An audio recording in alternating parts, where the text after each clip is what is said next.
Férias escolares, criançada em casa e nada melhor que brincar.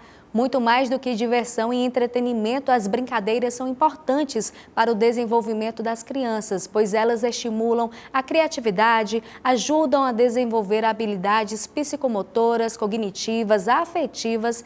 Para continuarmos falando sobre esse assunto, sobre a importância de brincar na infância, sobretudo em relação à saúde mental dos pequenos, estamos recebendo aqui no estúdio a psicóloga Nadiane Negreiros. Olá, doutora, boa noite. Muito bem-vinda ao Notícias de Picos. Agradeço o convite e a disponibilidade para falar dessa temática que, como você trouxe, é muito importante, porque o brincar, de fato, ele está para além da diversão, para além do lazer. Durante muito tempo teve-se essa ideia que a brincadeira estava restrita a esses únicos pontos, mas os estudos hoje já comprovam, já nos mostram que não, que na verdade o brincar ele permite a criança desenvolver habilidades que na vida adulta vai ser muito importante, como habilidades sociais.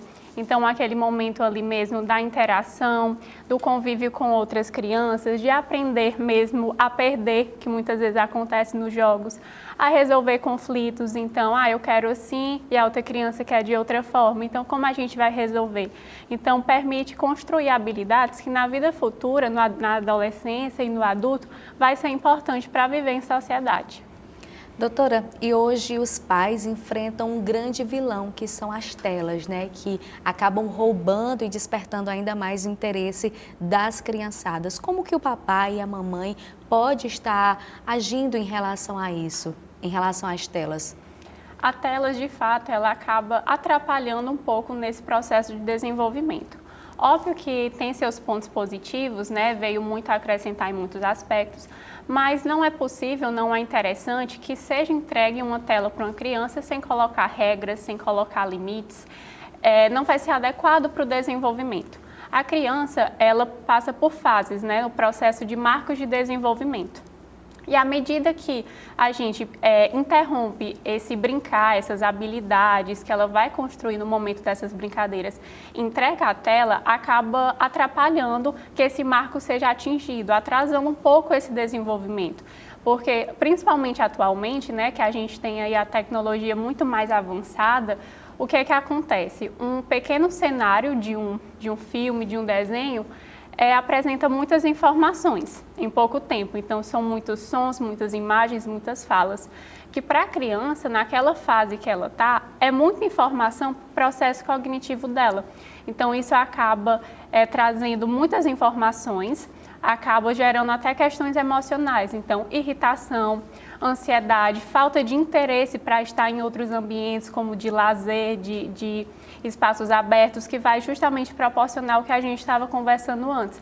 Esse desenvolvimento de situações que mais na frente, na fase adulta, vai ser importante, vai ser necessário.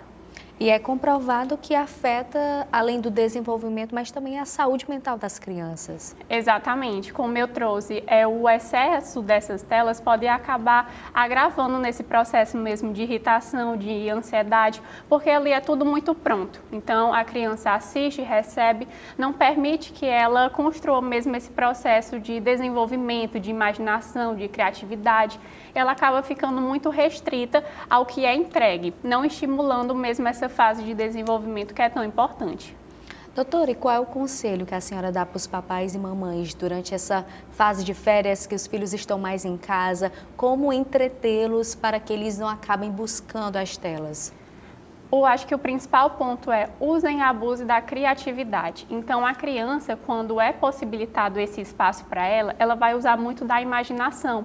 Então, a gente tem muitos jogos de mímicas que vai permitir essa ideia da imaginação, da criatividade, estar também em ambientes que proporcione que essa criança possa explorar isso. Então, quem sabe também comprar materiais de tintas, telas, artesanatos, que possa aflorar esse lado da criança, que você vai estar não apenas ajudando, afastando um pouco das telas, mas também ajudando nesse processo de desenvolvimento. Porque enquanto a criança está fazendo isso, ela está ali focada em outra atividade, então ela está trabalhando ali a atenção, a concentração, está trabalhando também o processo óculo-manual, que é olhar e tentar repetir igual, está trabalhando também a coordenação motora fina, que é justamente essas atividades que a gente faz com os dedos, com as mãos, atividades mais delicadas, que vão impactar diretamente no processo da escrita. Então, quando eu tenho uma criança que faz muitas atividades utilizando a coordenação motora fina, né, com as mãos, no processo escolar, quando retornar, ela vai estar com essa que a gente chama de pega do lápis mais bem desenvolvida, mais firme. Então, como a gente estava conversando, o brincar ele vai também facilitar para que essa criança consiga adquirir funções para que ela possa utilizar aí ao longo da vida. Doutora, e há pouco tempo a senhora falou sobre comportamentos. Quando que os pais, quais são os tipos de comportamentos, de gestos que as crianças podem manifestar e os pais podem começar a se preocupar? Uhum. No caso, você fala em relação às telas, né? Excesso de telas.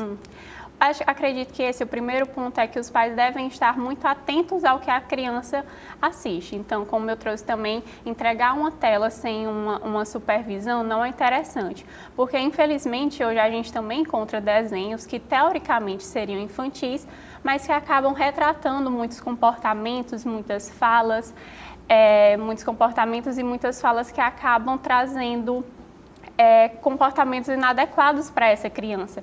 Então, quando a criança começa a apresentar comportamentos que não estão ali do convívio social da família, uma irritabilidade muito grande, falando palavrões que naquele ambiente da família não apresenta, fazendo a famosa birra, né, que eram comportamentos que essa criança antes não apresentava, é interessante que esses pais tenham um pouco mais de atenção do que está sendo avaliado, verificado nessas telas e, se persistir, a procura de um profissional qualificado para que possa dar continuidade nesse trabalho. Porque o profissional vai justamente focar nesses pontos, né, doutora? Exatamente. Ele vai tentar entender de onde é que está vindo esse contexto, esses comportamentos dessa criança e tentar trabalhar com a família para que possam atingir o objetivo desejado. Que é até outro ponto muito interessante. Quando a gente fala de criança, a gente fala de um trabalho que deve ser conjunto. Então, é terapia, é família e é escola. A gente precisa realmente trabalhar em equipe para que a gente consiga alcançar o objetivo desejado. Se desses três falhar, infelizmente, muitas vezes a gente não vai ter o que a gente deseja, porque a criança está inserida naqueles três contextos que precisam caminhar de mãos dadas. Doutora, muito obrigada pelos seus esclarecimentos. Foi um prazer recebê-la. O prazer é meu, eu agradeço a oportunidade da gente falar sobre essa temática que vem ganhando cada vez mais espaço, né, que é a importância do cuidado com a criança, que hoje já se tem entendido que reflete diretamente no adulto que a gente vai ter lá na frente.